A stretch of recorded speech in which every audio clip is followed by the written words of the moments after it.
Good morning मेरे class 12th के प्यारे बच्चों।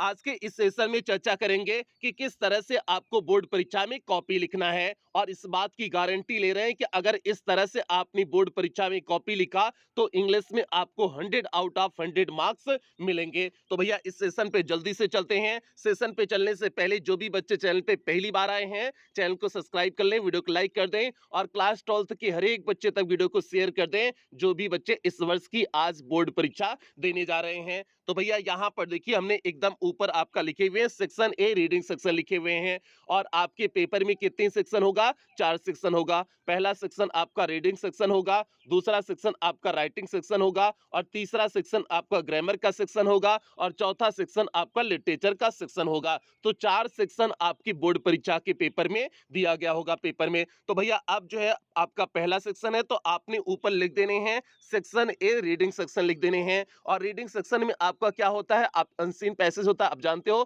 कि आपका रीडिंग सेक्शन में क्या पूछा जाता है? अनसीन पैसेज पूछा जाता है और उस अनसीन पैसेज के आधार पर कितने प्रश्न पूछे जाते हैं? 5 प्रश्न पूछे जाते हैं। ये चीज आपको अच्छी तरह से पता है। तो अब जो है जब आप ऊपर रीडिंग सेक्शन लिख दोगे, सेक्शन ए रीडिंग सेक्शन लिख दोगे, उसके नीचे से आप जो है उत्तर लिखना शुरू करोगे और इस तरह से लिखोगे क्योंकि पहला प्रश्न का उत्तर है तो आंसर 1 ए।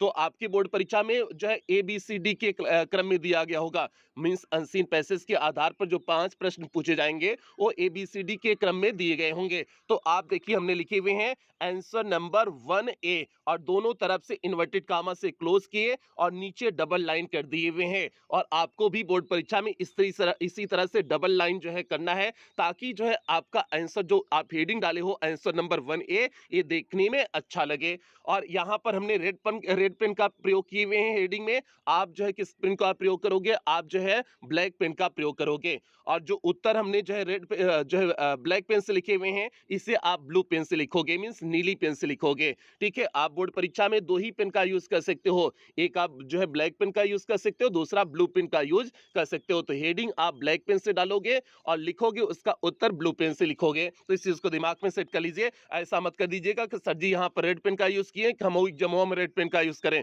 तो भैया आपको रेड पेन का यूज नहीं करना है। तो यहाँ पर देखिए आपने कर दिया आंसर 1 ए आपका पहला उत्तर कंप्लीट हुआ। फिर उसके बाद जो है जो भी आपका जो है अनसीन पैसेज का आंसर 1 बी होगा तो इसी तरह से दूसरी हेडिंग आप डालेंगे आंसर 1 बी डालेंगे और इसे भी इन्वर्टेड कामा से क्लोज करके नीचे डबल लाइन कर देंगे और उसके बाद जैसे हमने नीचे उत्तर लिखे हुए हैं आप इसी तरह से उत्तर को लिखेंगे। अब उसके बाद जो है आगे चलते हैं। आगे देखिए आपका आंसर 1 सी मतलब जो है सी वाला आंसर जो भी होगा आंसर 1 सी करेंगे और डबल इन्वर्टेड कामा से इसे भी देखिए क्लोज किए। उसके बाद जो है नीचे डबल हेडिंग खींचे हुए हैं, मींस डबल लाइन किए हुए हैं और आंसर 1 डी मींस चौथा जो आपका उत्तर होगा उसे इस तरह से लिखोगे और जो है डबल इन्वर्टेड कामा से क्लोज करके नीचे डबल लाइन खींच दोगे। ये हो गया। तो 4 प्रश्न तो ये तो अनसीन पैसेज के आधार पर 60 आंसर टाइप क्वेश्चन हो गए। अब जो आपका जो है पूछा जाएगा वोकैब बेस्ड क्वेश्चन, तो आपका ई वाला प्रश्न होगा, मींस 5वां प्रश्न होगा। तो देखिए हमने लिखे आंसर 1 ई और इसके बाद जो है नीचे डबल लाइन कर दिए हैं। उसके बाद देखिए ये आपका 3 प्रश्न आपका वोकैब बेस वाला प्रश्न है। तो तीनों प्रश्नों को आप इसी तरह से लिखेंगे। पहला जैसे हमने लिखे हुए हैं क्लोजनेस मींस अगर इस तरह से दिया गया हो तो प्रॉक्सिमिटी हो जाएगा और प्रॉक्सिमिटी का जो है आप चेंज कर दोगे, पेन का रंग चेंज कर दोगे तो देखने में अच्छा लगेगा। ठीक है, टीचर के नजर में सीधी आ जाएगा कि नहीं जो है ए जो है इसका इस वर्ड का उत्तर ए लिखा गया है।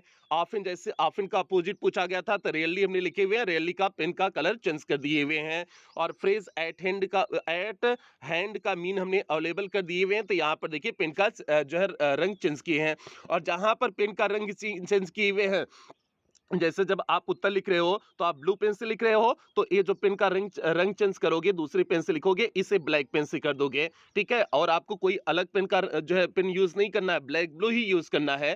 ठीक है, तो ये आपका हो गया। तो ये आपका जो है पहले का जो है पहला जो अनसीन पैसेज पूछा जाता है उस अनसीन पैसेज के आधार पर कैसे आपको लिखना है हमने बता दिए हुए हैं। इसी तरह से आपको बेहतरीन देखिए जो है अच्छी लग रही कि नहीं लग रही कॉपी, इसी तरह से आप लिखोगे तो कॉपी एकदम बेहतरीन लगेगी। तो ये आपका पैच पहला हो गया। अब दूसरे पे चलते हैं। दूसरा आपका सेक्शन भी राइटिंग सेक्शन होगा और राइटिंग सेक्शन में आपको पता है क्या पूछा जाता है। पहला जो है इसमें आर्टिकल राइटिंग पूछा जाएगा और अगला दूसरा प्रश्न लेटर राइटिंग होगा। तो राइटिंग सेक्शन में दो यही होते हैं। तो अब ऊपर देखिए हमने लिखे हुए हैं सेक्शन बी राइटिंग। इसी तरह से आपको भी बोर्ड परीक्षा में लिखना है। उसके बाद नीचे जो है डबल लाइन कर दिए हैं और इसे इन्वर्टेड कामा से क्लोज किए हैं।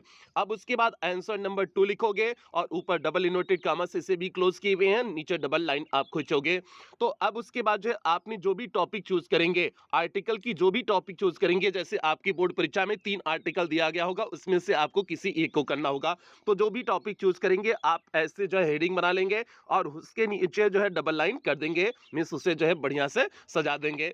और आप तुरंत मत लिखना शुरू कर देना, जैसे India island of natural beauty जो है जहां से खत्म हुआ, यहां से तुरंत आप उत्तर नहीं लिखना शुरू करेंगे। एक लाइन छोड़ करके आप उत्तर लिखेंगे। तो हमने देखिए एक लाइन छोड़ करके यहाँ पर जो है इस पे आर्टिकल लिखे हुए हैं। आपका India island of natural beauty पर हमने आर्टिकल लिखे हुए हैं, आप लोग यहाँ पर पढ़ सकते हैं। तो ये आपका हो गया आर्टिकल हो गया। अब एक्चुअली आपका तीसरा जो प्रश्न आता है वो आता है लेटर राइटिंग, मींस लेटर आपका। तो लेटर का आंसर देखिए, आंसर नंबर 3 लिखे हुए हैं, डबल इन्वर्टेड कामा से भी क्लोज किए हुए हैं। उसके बाद हमने यहाँ पर लेटर लिखे हुए हैं। यहाँ पर लेटर है growing use of disposal wares, इस पे जो है हमने यहाँ पर लेटर लिखे हुए हैं। और लेटर को आप कोशिश करोगे, अगर एक ही पेज में लेटर आपका कंप्लीट हो जा रहा है तो दी बेस्ट है। अगर किसी कीमत पर जो है दूसरे पेज में गया तभी, मतलब रेयर कंडीशन पे आप दूसरे पेज में जाना। इसके पीछे रीजन ये है कि आपका एक पेज में लिखोगे तो सारी चीजें अच्छे से दिखती हैं, मतलब आपने कहां पर हेडिंग डाला है, कहां पर क्या किया हुआ है, एड्रेस का फॉर्मेट क्या किए हुए हैं, आप सारी चीजें जो है अच्छे से दिखती हैं। तो इसलिए एक ही पेज में कोशिश करना आपका लेटर कंप्लीट हो जाए। तो भैया ये आपका जो है इस तरह से आंसर नंबर 3 के रूप में लेटर आपको लिखना है। अब यहाँ पर देखिए आपका सेक्शन सी ग्रामर वाला सेक्शन आ जाता है। भैया जो है सेक्शन ए आपका रीडिंग सेक्शन कंप्लीट हो गया, राइटिंग सेक्शन कंप्लीट हो गया। अब सेक्शन डी आपका, सेक्शन सी आपका ग्रामर का सेक्शन होगा। हमने ऊपर देखिए लिखे हुए हैं सेक्शन सी ग्रामर। अब उसके नीचे आप आंसर 4A, चौथा प्रश्न आपको पता है शुरुआत के 5 प्रश्न आपके ऑब्जेक्टिव टाइप प्रश्न होंगे, उसके बाद 5 प्रश्न वन लाइनर प्रश्न होंगे, मतलब चौथा प्रश्न आपका 5 प्रश्न ऑब्जेक्टिव होगा और उसके बाद जो है 5 प्रश्न मींस पांचवा प्रश्न जो होगा 5 प्रश्न उसका जो है वन लाइनर होगा ग्रामर में। तो भैया टोटल 10 प्रश्न पूछे जाएंगे ना, 5 ऑब्जेक्टिव 5 जो है आपका वन लाइनर होगा ना। तो अब यहाँ पर देखिए लिखे हुए हैं जो आपका पहले ऑब्जेक्टिव पूछा जाएगा तो आंसर 4A और उसके बाद जो है जो भी आपका ऑप्शन होगा इस तरह से प्यार से आप लिख देंगे। जैसे जो है 4A का आपका जो है तीसरा ऑप्शन सही था तो हमने तीसरा करके एनआरकी यहाँ पर लिख दिए हुए हैं। और आंसर 4B आपका इसका जो है इसका भी तीसरा ऑप्शन सही था तो to move slowly in a direction लिखोगे, इसके साथ साथ यहाँ पर तीसरा ऑप्शन भी लिख दिए हुए हैं। और हेडिंग प्यार से आप इसी तरह से डालोगे, नीचे डबल लाइन आपका खिंचा होना चाहिए और डबल इन्वर्टेड कामा से क्लोज आपका हेडिंग होना चाहिए। ये हो गया। और जो है आंसर 4C देखिए हमने लिखे हुए हैं, थर्ड इसका सही है स्कैंटी कर दिए। और 4D आपका हिज सही है तो हिज कर दिए। और पांचवें का देखिए 4E का हमने फर्टाइल कर दिए हुए हैं, पहला ऑप्शन सही था। तो इस तरह से चौथे में आपने जो है जो ऑब्जेक्टिव टाइप क्वेश्चन आपके बोर्ड परीक्षा में आते हैं उसे आपने कर दिया। अब यहाँ पर देखिए आपका पांचवा आंसर है, पांचवा आंसर क्या होगा, पांचवा आपको पता है वन लाइनर होगा। जो आपके वन लाइनर पूछे जाएंगे वन लाइनर होंगे। तो वन लाइनर में देखिए हमने लिखे हुए हैं my mother said to him you can send you application online too. तो इसे आपको इनडायरेक्ट स्पीच में बदलना था तो देखिए हमने इनडायरेक्ट करके लिखे हुए हैं। इसमें प्यार से आप दोनों चीज को लिखोगे, इसमें आप जो है प्रश्न को भी लिख देंगे तो और देखने में अच्छा लगेगा। ठीक है, तो प्रश्न लिख करके इसी तरह से इनडायरेक्ट उसका लिख देना। और देखिए आंसर 5B उसके बाद जो है कॉम्प्लेक्स में चेंज करना था तो हमने इसे कॉम्प्लेक्स में चेंज किए हुए हैं। और कॉम्प्लेक्स में चेंज किए हुए हैं तो उसके नीचे देखिए एक लाइन खींचना है और इसके नीचे प्यार से इनडायरेक्ट नीचे एक लाइन खींचे हैं, यहाँ पर कॉम्प्लेक्स के नीचे भी एक लाइन खींचे हैं। तो इसमें जब आप ऐसे लिखोगे तो एक ही लाइन खींचोगे और इसे डबल इन्वर्टेड कामा से क्लोज नहीं करोगे, इस चीज को ध्यान में बनाए रखना। ये आपका आंसर 5B हो गया। 5C आपका देखिए पैसिव वॉइस में चेंज करना था तो हमने इसे चेंज किए हुए हैं कुछ इस तरह से। उसके बाद 5D आपका जो है करेक्ट करना था तो इसे हमने देखिए यहाँ पर करेक्ट किए हुए हैं। 5D क्या हो गया आपका 5E में जो है ये आपका होमोफोन्स था तो सेल का हमने यूज कर दिए हुए, आपको यूज ही करना है, वाक्य प्रयोग करना है तो हमने सेल का वाक्य प्रयोग कर दिए और दूसरा जो है सेल था उसका भी वाक्य प्रयोग कर दिए हैं। इस तरह से आंसर 5E का हो गया। मतलब आपका ग्रामर वाला सेक्शन जो है उसमें जो 10 प्रश्न पूछे जाते हैं, 5 ऑब्जेक्टिव और 5 जो है वन लाइनर, ये कंप्लीट हो गया। इसी तरह से आपको लिखना है। अब उसके बाद आपका आता है ट्रांसलेशन, जो आपका छठा प्रश्न होगा ट्रांसलेशन होगा। तो ट्रांसलेशन पे आपको इसी तरह से लिखना, आंसर 6 कर देना है, डबल डबल इनवर्टेड कामा में क्लोज करके उसके नीचे लाइन खींच देना है और उसके बाद ट्रांसलेशन आप लिखोगे। फिर उसके बाद जो भी आपका हिंदी का होगा उसे हिंदी को नहीं लिखेंगे, आप इंग्लिश में इसी तरह से ट्रांसलेट करके क्या कर देंगे, लिख देंगे। आपका कंप्लीट हो जाएगा, बेहतरीन तरीके से कंप्लीट हो जाएगा। तो ये आपका ट्रांसलेशन हो गया। अब उसके बाद अच्छे सेक्शन डी आता है, लिटरेचर वाला सेक्शन, मींस ग्रामर पूरी तरह से आपका कंप्लीट हो गया सेक्शन ए, बी और सी में। अब आपका आता है लिटरेचर का सेक्शन आता है और लिटरेचर में देखिए हमने लिखे हुए हैं सेक्शन डी लिटरेचर। ये बच्चे जो है स्पेस नहीं था, जो है दिमाग से निकल गया था जब पीडीएफ बन रहा था, तो उसके बाद हमने यहाँ पर लिखे हुए हैं, तो इसलिए ए लाइन आप एकदम ऊपर लिखोगे, सेक्शन डी लिटरेचर आप एकदम ऊपर लिखोगे। जो हमने साइड में किए हुए हैं आप एकदम ऊपर लिखोगे, जैसे अन्य में हमने लिख करके आपको दिखाए हुए हैं। उसके बाद सातवां प्रश्न आपका क्या होगा, प्रोज का होगा। प्रोज के 60 आंसर टाइप क्वेश्चन होंगे, आपको पता है। पहले प्रोज का पूछा जाएगा, फिर जो है पोयम होगा, फिर उसके बाद जो है आपका विस्तार का होगा। तो सातवां प्रश्न आपका प्रोज का जो है 60 आंसर टाइप क्वेश्चन है। तो देखिए सातवें का पहला हमने लिखे हुए हैं, प्रत्येक में इसमें आपका पहले में जो है दो प्रश्न था, तो इसलिए सातवें का पहला हमने इस तरह से लिखे। और जो है सातवें का बी वाला सेकंड जो आपका प्रश्न होगा, दो ही प्रश्न आपको करने होंगे ना, ए बी दो प्रश्न दिए होंगे, उनमें से आपको एक प्रश्न करना होगा। तो यहाँ पर देखिए सातवां का ए कर दिए, सातवां का बी कर दिए। इस तरह से आपने 60 आंसर टाइप क्वेश्चन की भी हेडिंग बना करके आपने लिख दिया। ये आपका 60 आंसर टाइप क्वेश्चन को हो गया। उसके बाद आठवें का ए हमने कर दिए हुए, आठवें में भी आपका जो है दो दिया गया होगा, उनमें से आपको एक करना होगा, long answer type question prose का होगा, तो उसमें से आपको एक करना होगा। तो देखिए हेडिंग बना दिए आंसर 8 ए, इस तरह से हेडिंग बना दिए।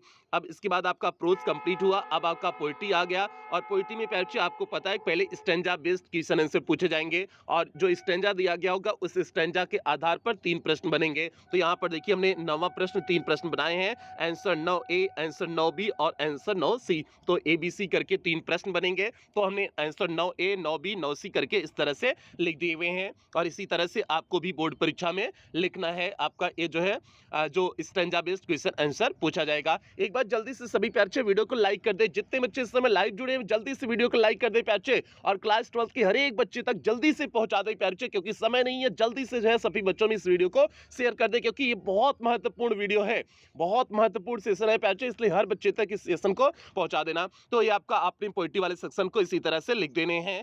और इसके बाद जो है ये आपका पोएट्री का सेक्शन जो है, आपका पोएट्री के सेक्शन में स्टैंजा बेस्ड कंप्लीट हुआ। अब उसके बाद सेंट्रल आइडिया दिया गया होगा, 10वां प्रश्न आपका सेंट्रल आइडिया होगा। तो सेंट्रल आइडिया में आपने जैसे जो है कीपिंग क्वाइट की सेंट्रल आइडिया लिखा, तो आप आंसर नंबर 10 लिखोगे। उसके बाद इसे लिखोगे कीपिंग क्वाइट सेंट्रल आइडिया, मतलब किस पोएम की सेंट्रल, आपकी बोर्ड परीक्षा में 3 पोएम दिया गया होगा, उनमें से एक सेंट्रल आइडिया करना होगा। तो आप किस पोएम की सेंट्रल आइडिया कर रहे हैं यहाँ पर लिखेंगे भी कि हमने लिखे हुए कीपिंग क्वाइट सेंट्रल आइडिया। तो आप इसी तरह जिस भी पोएम के करेंगे ऑप्शन जो दिया गया होगा उसका लिख देंगे। तो यहाँ पर सेंट्रल आइडिया लिखेंगे। ये आपका जो है पोएम वाला सेक्शन भी कंप्लीट हुआ। अब आपका 11वां प्रश्न जो है विस्तार से होगा। तो विस्तार से आपका पहले 60 आंसर टाइप क्वेश्चन होगा, फिर लॉन्ग आंसर टाइप क्वेश्चन होगा। तो 60 आंसर टाइप क्वेश्चन में 2 प्रश्न होंगे। तो हमने देखिए 11 ए का किए हुए हैं, जो था आपका यहाँ पर उत्तर लिखे हुए हैं, और 11 बी करके यहाँ पर उत्तर लिखे हुए हैं। और हेडिंग को आप ध्यान दोगे हमने किस तरह से हेडिंग बनाई हुई है, यही आपकी कॉपी की खूबसूरती बढ़ा देगा प्यारे।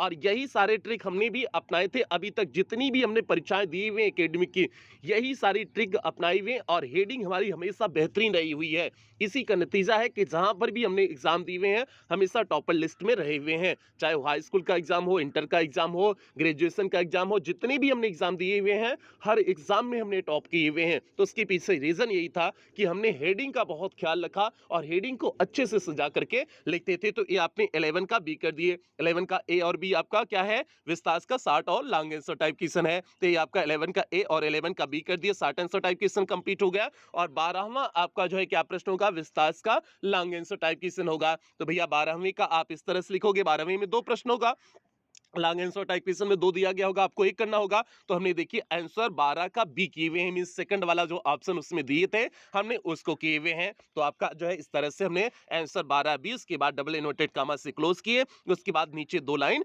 खींच दिए। तो इस तरह से आपका 12वां प्रश्न भी कंप्लीट हुआ और हमने इसे लिख दिए। और यहाँ पर लास्ट में आपको एंड लिख देना है, जैसे हमने देखिए खूबसूरत ढंग से एंड लिख दिए ना, इसी तरह से आपको भी खूबसूरत ढंग से बोर्ड परीक्षा में एंड लिख देना है। तो ये आपका पेपर का पैटर्न हो गया, किस तरह से आपको बोर्ड परीक्षा में कॉपी लिखना है और इन सारे नियमों को आप फॉलो करेंगे बच्चे, ये आपसे उम्मीद करते हैं और इस बात की गारंटी लेते हैं कि अगर इस तरह से आपकी कॉपी तैयार हो गई तो कोई भी परीक्षक एक नंबर नहीं काट सकता है, इस बात की गारंटी देते हैं बच्चे।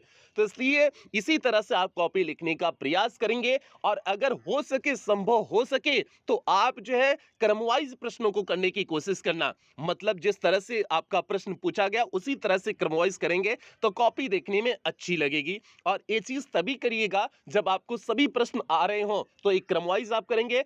अगर जो है आपको शुरुआत के प्रश्न नहीं आ रहे हैं तब आप जो है जो आपको अच्छी तरह से आ रहा है आप उसे पहले करोगे, तो इस चीज को आप फॉलो करोगे, बेहतरीन पेपर जाएगा। सभी बच्चों को जो है बहुत सारी शुभकामनाएं और मां सरस्वती से प्रार्थना करते हैं कि हमारे सभी बच्चों को प्यारे बच्चों की इंग्लिश का पेपर एकदम बेहतरीन और शानदार जाए।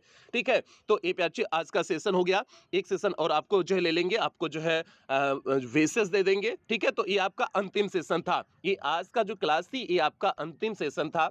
इसके बाद आपकी कोई क्लास नहीं होने वाली है और आप लोग बस जाकर के बोर्ड परीक्षा दीजिए, बाकी चीजें शानदार होंगी। तो बच्चे यहीं पर सेशन की समाप्ति करेंगे, कुछ बेहतरीन लाइनों के साथ सेशन की समाप्ति करते हैं। जो बच्चे कल रात में जगे हुए हैं उन बच्चों के लिए है, उड़ा देती हैं नींदें कुछ जिम्मेदारियां घर की, रात में जागने वाला हर शख्स आशिक नहीं होता। तो भैया कुछ लोग रतिया भर कल जागे हुए हैं, तो इसलिए उन बच्चों के लिए है कि उड़ा देती हैं नींदें कुछ जिम्मेदारियां घर की, रात में जागने वाला हर शख्स आशिक नहीं होता। तो सभी बच्चे समझ गए होंगे कि हम कहना क्या चाहते हैं। तो इन्हीं लाइनों के साथ सेशन की समाप्ति करते हैं और मिलते हैं शाम को, मिलते हैं आपके इंग्लिश के पेपर के बाद मिलते हैं। उम्मीद करते हैं कि हमारे सभी प्यारे बच्चे जो इंग्लिश में एकदम फोड़ करके आएंगे। इन्हीं उम्मीदों के साथ सेशन की समाप्ति करते हैं, मिलते हैं शाम के सेशन में। तब तक आप लोग हाँ, और ध्यान रखिएगा जो है 8 बजे, रात 8 बजे सूरज यादव जौनपुर वाले चैनल पे मिलेंगे, तो आप लोग सूरज यादव जौनपुर वाले चैनल से जुड़ जाइएगा। सर्च कर लीजिएगा यूट्यूब पे सूरज यादव जौनपुर, तो उस चैनल से आप लोग जुड़ जाइएगा।